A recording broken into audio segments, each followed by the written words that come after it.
আর আল্লাহও চায় আপনি আপনারা ছোট করেন। আল্লাহর এটা দেখতে বড্ড ভালো লাগে যে আমার বান্দা ছোট হয়ে থাকতে চায়। মান তাওয়াদা তারাফা, যে নিচে নামতেছে আল্লাহ টাইনা উঠায়, আর যে উঠতেছে আল্লাহ থাপ্পড় মেরে নিচে নামায়। কথা কন। মুসা আলাইহিস সালাম, সহিহ বুখারীর বর্ণনা, বনি ইসরাইলের লোকদের মাঝে ওয়াজ করতেছিলেন, এরকম নসিহত করছিলেন। তো একজন দাঁড়িয়ে বলল, ইয়া নবী আল্লাহ মুসা, মান আ'লামুন নাসি ফিল আরদ, হে মুসা নবী, জানতে বড় মনে চায় বর্তমান পৃথিবীর সবচেয়ে বড় জ্ঞানী কে? মুসা আলাইহিস সালাম কয় আমি। মুসা আলাইহিস সালাম কি বললেন? আনা। আসলে কথাটা ঠিক।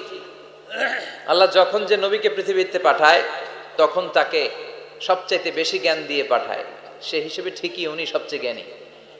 কিন্তু উনি এইভাবে নিজেকে সবচেয়ে বড় জ্ঞানী বলে দিবে, এটা আল্লাহর পছন্দ হয় নাই। আল্লাহ চেয়েছিলেন মুসা আলাইহিস সালাম যেন বলে আল্লাহু আ'লাম, আল্লাহই জ্ঞানী। সুবহানাল্লাহ কইবেন না? কিন্তু তা না করে উনি কি করলেন? যখন বলল সবচেয়ে বড় জ্ঞানী কে, উনি হুট করে কি বলে ফেললেন? আনা, আমি। আল্লাহ এটা পছন্দ করেনি। আল্লাহ ডেকে বললেন, মুসা, ইউ আর অ্যাবসলিউটলি রং, তুমি ভুল করেছো, তুমি সবচেয়ে জ্ঞানী নও, তোমার চেয়ে বড় জ্ঞানী আছে। সুবহানাল্লাহ পড়েন। তার মানে জানার কোনো শেষ নাই, জাননেওয়ালার উপর জাননেওয়ালা আছে। আর সবচেয়ে বড় জাননেওয়ালা কে? মুসা আলাইহিস সালাম রে আল্লাহ বললেন, মুসা, তোমার চেয়ে বড় জ্ঞানী আছে, তার নাম হচ্ছে খাদির। কি নাম? আরো জোরে বলেন, কি নাম? খাদির। উনি কোন জায়গায় বসলে ওখানে ঘাস লতা পাতা যদি শুকনো থাকতো, ওনার বরকতে ওগুলো সবুজ হয়ে যেত, এজন্য ওনার নাম খাদির। কিন্তু আমরা বলি খিজির। আমরা কি বলি? খিজির। আল্লাহ বললেন, ইযহাব ইলা মাজমাইল বাহরাইন, দুই সাগরের মিলন কেন্দ্র, ওখানে যাও, ওখানে যে এমন এক বান্দার সন্ধান পাবা সে তোমার চেয়েও জ্ঞানী। সুবহানাল্লাহ পড়ে। তাহলে আমি সবচেয়ে বড় জ্ঞানী, আমি আল্লামা, এটা বলতে পারে শয়তান। চিল্লা এখন ঠিক কিনা? এজন্য আমরা যেন নিজেকে নিজে সবসময় ছোট করে উপস্থাপন করি, তাহলে আল্লাহর দরবারে আপনি বড় হয়ে যাবেন। কথা বুঝতে পেরেছেন? আল্লাহ আমাদের সবাইকে কথাগুলো বুঝার ও আমল করার তৌফিক দান করুক। আমরা পড়ি আমিন। কমে যাবে। উনজুরু ইলা মান হুয়া আসফালা মিনকা, তোমার চেয়ে যে খারাপ অবস্থায় আছে একটু তাকাও না, একটু তাকাও, তোমার চারিপাশেই আছে। যে মুহূর্তে আমরা কথা শুনছি এই মুহূর্তে অনেকে হাসপাতালের বেডে শুয়ে শুয়ে চিৎকার করছে, মৃত্যুর প্রহর গুনছে। ক্যান্সার, দুরারোগ্য ব্যাধি যার নাই কোনো অ্যান্সার। আমার বাড়ি নাই, আমি বাড়ি চাই, গাড়ি চাই, আরো টাকা চাই, আরো পয়সা চাই, আরো খ্যাতি চাই, আরো অনেক কিছু চাই। ক্যান্সারে আক্রান্ত রোগীটা কিচ্ছু চায় না, খালি বাঁচতে চায়। ওর বাঁচার বড় শখ, এই সুন্দর মায়ার পৃথিবী ছেড়ে ওর চলে যেতে মনে চায় না, ও শুধু বাঁচতে চায়। কিন্তু আমাদের এটা লাগবে, ওইটা লাগবে, ওইটা লাগবে। এজন্য ক্যান্সারে যারা আক্রান্ত একটু তাকান না, হাত নাই পা নাই, একটু তাকান কিভাবে তারা লাইফ লিড করে। শেখ সাদি বালাগাল উলা বিকামালিহি একটা কবিতা লিখে বিখ্যাত হয়েছেন। পার্সিয়ান পয়েট, ইরানি কবি। ওনার আর্থিক দৈন্যতা যাচ্ছিল, কিছুদিন ধরে ওনার আর্থিক কিছু সমস্যা, টাকা পয়সা নাই, ফলে ওনার জুতা ছিঁড়ে গিয়েছে, পায়ে জুতা নাই, খালি পায়ে হাঁটে। আর মনে বড় আফসোস, মনে বড় দুঃখ, আমি এত বড় কবি, আমার পায়ে জুতা নাই, আমার পায়ে কি নাই? তো একবার ঘর থেকে বের হয়ে দেখে একটা লোক ভিক্ষা করে খাচ্ছে, ওর দুইটা পাই নাই। শেখ সাদির কি নাই?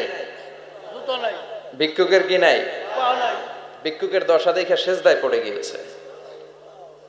সেজদায় লুটিয়ে পড়ে আল্লাহর বলে, আল্লাহ শুকুর, আলহামদুলিল্লাহ, বেশ ভালো আছি। এজন্য উনজুর ইলা মান হুয়া আসফালা মিনকা, তোমার চেয়ে যে খারাপ অবস্থানে আছে তার দিকে তাকাও। ঋণের বোঝা কাঁধে এত বেশি, প্রতিদিন বাড়িওয়ালা এসে তাড়া করে, ভাড়া দিতে পারে না, এরকম লোক আছে না নাই? গ্যাসের বিল দিতে পারে না, বিদ্যুতের বিল দিতে পারে না, স্ত্রীকে একটা শাড়ি কিনে দিতে পারে না, বাচ্চাদের 3 মাসের 4 মাসের বেতন ভাড়া জমা হয়ে আছে, দিতে পারে না। কত সুখে আছি আমরা, কত শান্তিতে আছি আমরা, শুকুর গুজার হতে চাই না, শুধু অভিযোগ আর অভিযোগ। আল্লাহ বলে অভিযোগ বাদ দিয়ে দাও। বিশ্বনবী বলেন, তোমার চেয়ে যে খারাপ অবস্থানে আছে একটু ওইদিকে তাকাও, তাহলে দেখবে তুমি অনেক ভালো আছো। এজন্য সব সময় সুখে দুঃখে সর্বাবস্থায় আমরা প্রশংসা করব একজনের, তিনি কে? আর প্রশংসা করলে নেয়ামত বাড়ায় দেয় কে? আর প্রশংসা না করলে শাস্তির জন্য অপেক্ষা করতে হবে। যাহারাল ফাসাদু ফিল বাররি ওয়াল বাহরি বিমা কাসাবাত আইদিন নাস, জলে স্থলে যে জলোচ্ছ্বাস, ভূমিকম্প, অগ্নিকাণ্ড, খরা, দুর্ভিক্ষ এগুলো চলে, এই মহামারী, নানা ধরনের নতুন রোগ, এগুলো আমাদের হাতের কামাই। এগুলো কি? আমাদের হাতের কামাই। আমরা যদি আল্লাহওয়ালা হয়ে যাই, আল্লাহর জামিনে যদি আল্লাহর দিন কায়েমের চেষ্টা করি, আল্লাহর দেয়া কোরআন অনুযায়ী যদি জীবন চালাই, আমাদের জীবনটারও শান্তিময় করে দিবে কে? আমাদের ধর্মের নামই তো শান্তি। ধর্মের নাম কি? ইসলাম। ইসলাম মানে কি? বিশ্বনবী রাজা বাদশাদের কাছে যখন চিঠি লিখতেন, তিনি প্রথমে শান্তির কথা শোনাতেন। সুবহানাল্লাহ পড়েন। দেখেন কত সুন্দর ধর্ম। আর আমাদেরকে ওরা শান্তি শিখায়, আমাদেরকে মানবাধিকার শিখায়, মানবাধিকারের কথা, শান্তির কথা মানায় একজনের মুখে, তিনি হচ্ছেন মুহাম্মদ সাল্লাল্লাহু। গোটা বিশ্ব তার কাছে ঋণী, তার কাছে কৃতজ্ঞ। তিনি শুধু দিয়েছেন, নেন নাই। সুবহানাল্লাহ পড়েন। তিনি বলেছেন সালামুন আলা মানিত্তাবা আল হুদা। যাদের কাছে বিশ্বনবী চিঠি পাঠাতেন তিনি লিখতেন সালাম, মানে শান্তি। শুরুতেই শান্তি কাদের প্রতি? আলা মানিত্তাবা আল হুদা, যারা হেদায়েতকে অনুসরণ করে। রাজা বাদশাদের কাছে বিশ্বনবী চিঠি পাঠাতেন, শান্তির বাণী পাঠাতেন, তারপর লিখতেন আসলিম তাসলাম, ইসলাম মানো শান্তিতে থাকবা, তাহলে আল্লাহর দরবারে আপনি বড় হয়ে যাবেন। কথা বুঝতে পেরেছেন? আল্লাহ আমাদের সবাইকে কথাগুলো বুঝার ও আমল করার তৌফিক দান করুক। আমরা পড়ি আমিন। কি হয়েছে ওইখানে? মানুষ জায়গা হয় না? আচ্ছা জি, ভলান্টিয়ার্স যারা আছেন তারা ওই যে কাপড়গুলো খুলে দেন। খুলেই তো দিছে, তারপরেও জায়গা হচ্ছে না। কি আর করবেন? একটু কষ্ট করে শুনতে হবে। কষ্ট আছে যেখানে, সওয়াব আছে সেখানে। দাঁড়ায় শুনলে বেশি সওয়াব, তো ওনাদেরকে বেশি সওয়াব থেকে বঞ্চিত করবেন কেন? সওয়াব নেই কোনারা, আপনারা সওয়াব নেন, সওয়াব পাবেন ইনশাআল্লাহ। কষ্ট হচ্ছে না তো? এই মাহফিলে একবারে বসে যেতে হয়, টানা হিচড়া আমি করি না। টানা হিচড়া করলে ক্যামেরাওয়ালারা উল্টায় পড়বে, এই ক্যামেরাম্যানরা। তারপর একটা বিশৃঙ্খলা সৃষ্টি হবে। এজন্য টানা হিচড়ার দরকার নেই। যে যেখানে আছেন থাকেন। আবহাওয়াটা খুব সুন্দর আবহাওয়া, গরমও না ঠান্ডাও না। কি বলেন? আলহামদুলিল্লাহ পড়ি। কোনো আওয়াজ হবে না আশেপাশে। এই যে আপনি লাগবে না, থাকেন ওইভাবেই থাকেন। যে যেখানে আছি ওইভাবে থাকি, কোনো আওয়াজ হবে না। আমার সময় খুব কম, একটু পরেই আমাদের প্রধান মুফাসসির চলে আসবে। উনি আসার আগ পর্যন্ত কিছু কথা আমরা শোনার চেষ্টা করি, শিখার চেষ্টা করি। আমরা শিখতে এসেছি, শিখতেই হবে, আপনাকে পড়তেই হবে। কোরআনের প্রথম কথা হচ্ছে পড়ো আর নিজের জীবন গড়ো, ঠিক কি না? পড়তেই হবে আপনাকে, না পড়ে উপায় নাই। যখন যে অবস্থায় থাকবেন পড়বেন। জীবনে আমি জীবনে আমার একটা কিছু মটো আছে, লক্ষ্য, এটাকে খেয়াল করে আমি চলি।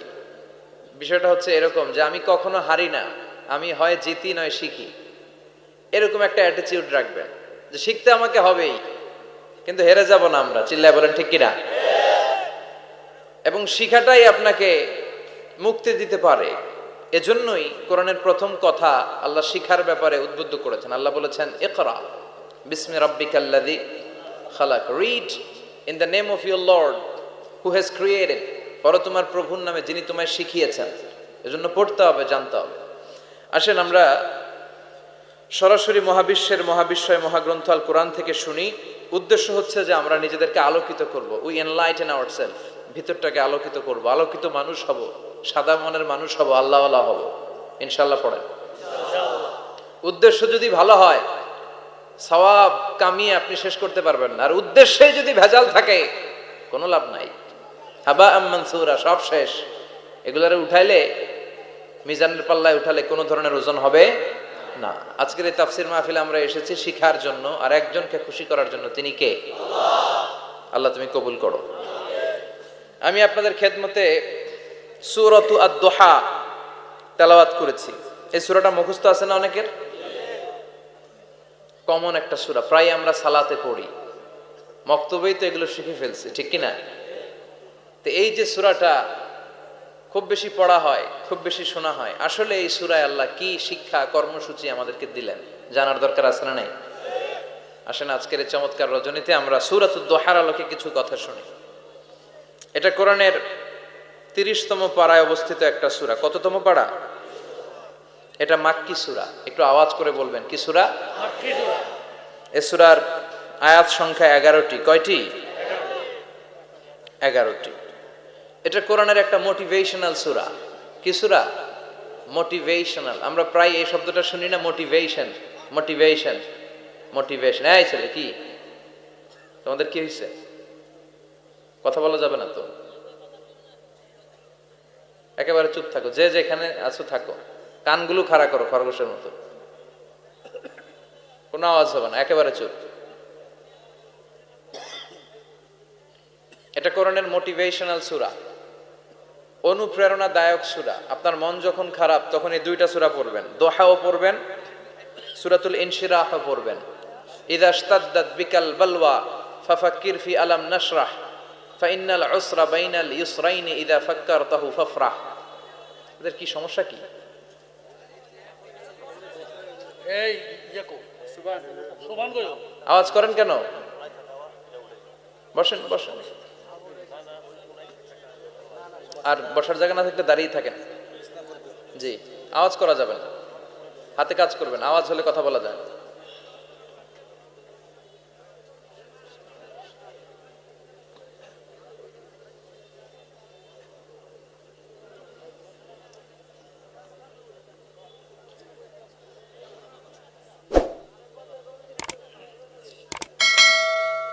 আওয়াজ করবেন না,